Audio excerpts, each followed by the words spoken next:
Canada, a nation celebrated for its majestic landscapes, stretches from the rugged Atlantic coast to the serene Pacific shores. Its dense forests, crystalline lakes, and towering mountains tell a story of natural grandeur, while its bustling cities echo tales of innovation and prosperity.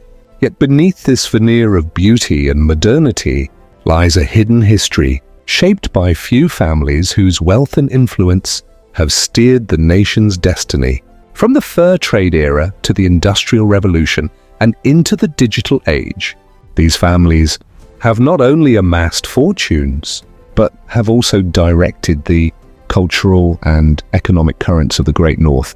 Their stories reveal how a few key lineages have sculpted Canada's future, wielding unparalleled power and influence.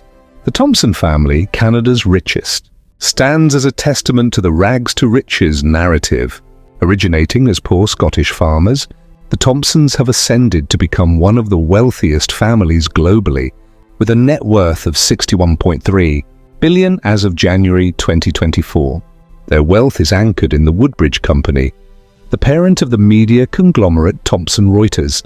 What began as Roy Thomson's modest, Ontario has evolved into a global powerhouse in news, information, and tech services. Roy Thomson, born in 1894, laid the foundation of the family empire.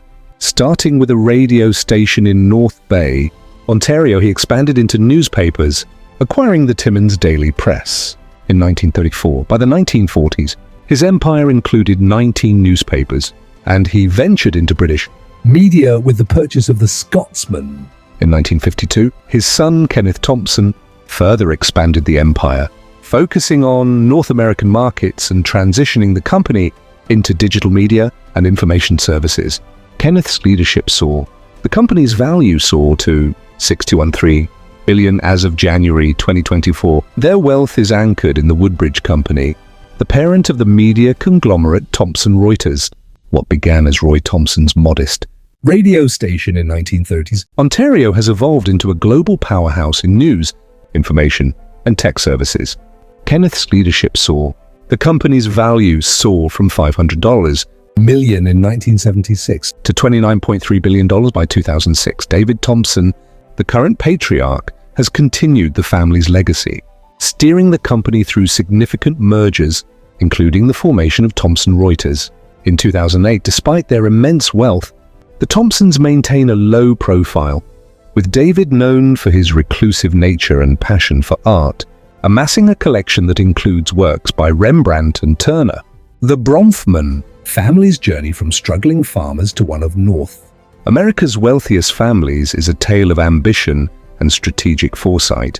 Samuel Bronfman, born in 1889, founded the Seagram Company during Prohibition, capitalizing on the demand for alcohol by selling medicinal whiskey. His strategic stockpiling of whiskey before the repeal of Prohibition positioned Seagram as a dominant player in the global spirits market. Samuel's son, Edgar Bronfman Sr., expanded the company's portfolio, venturing into wines, champagnes, and cognacs. Under his leadership, Seagram acquired Tropicana products and invested in DuPont, diversifying its holdings. Edgar Jr., his son, further transformed Seagram into an entertainment conglomerate, purchasing MCA Records and rebranding it as Universal Music Group, UMG. UMG became a global music powerhouse, navigating the digital revolution and adapting to streaming models. The Bronfman's influence extends beyond business. Charles Bronfman, Samuel's son, co-founded Birthright Israel, a program that offers young Jewish adults a free trip to Israel, strengthening their connection to Jewish heritage. Despite their philanthropic efforts, the family has faced controversies, including connections to Jeffrey Epstein and allegations of involvement in intelligence operations. The Weston family's story begins with George Weston, born in 1864, who started as a bread delivery boy in Toronto. By 1882, he had purchased a bread delivery route, laying the foundation for George Weston Limited. His son, Garfield Weston, expanded the business into Britain, acquiring bakeries and establishing Associated British Foods, ABF, which owns brands like Primark and Twinings. Garfield's son, Galen Weston, further diversified the family's holdings, venturing into retail with the acquisition of Loblaw. Companies in Canada and Selfridges in the UK, the family's real estate portfolio, including the purchase of Canada's Real Estate Investment Trust, has further solidified their wealth. Today, the fourth generation of Westons, including George G. Weston and Galen Weston Jr., continue to manage the family's vast empire. Despite facing criticism for wage reductions during the pandemic, the family remains a dominant force in the global retail and food industries. The Thompsons, Bronfmans, and Westons represent a unique blend of entrepreneurial spirit, strategic foresight, and philanthropic endeavor. Their stories, from humble beginnings to global influence, highlight the intricate web of family connections, power plays, and visionary pursuits that have shaped Canada's economic and cultural landscape. The Thompsons' media empire, the Bronfmans' global spirits and entertainment ventures, and the Westons' retail and food conglomerates illustrate how these families have not only accumulated wealth, but have also influenced the nation's trajectory. Their legacies are deeply intertwined with Canada's history, from the fur trade to the digital age, showcasing their ability to adapt and thrive in changing times. As these families continue to navigate the complexities of wealth and influence, their legacies will undoubtedly continue to sculpt the future of the Great North. Their stories serve as a reminder of the power of vision, resilience, and strategic foresight in shaping not only individual fortunes, but also the destiny of a nation. The Thompsons, Bronfmans, and Westons are Canada's wealthiest dynasties, shaping its economy and culture through media, spirits, and retail empires.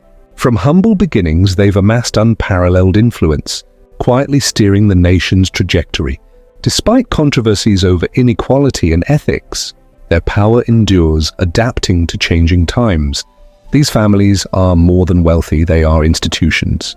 Their control a testament to vision, ambition, and relentless pursuit of power, leaving an indelible mark on Canada's past, present, and future. The world's view on Canada's wealthiest families, the Thompsons, Bronfmans, and Westons as symbols of entrepreneurial success and enduring influence.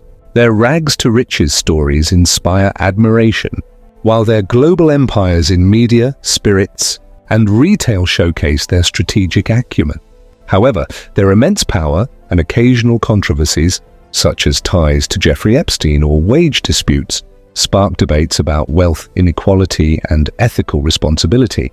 Critics argue their dominance highlights systemic imbalances, while supporters praise their philanthropy and adaptability.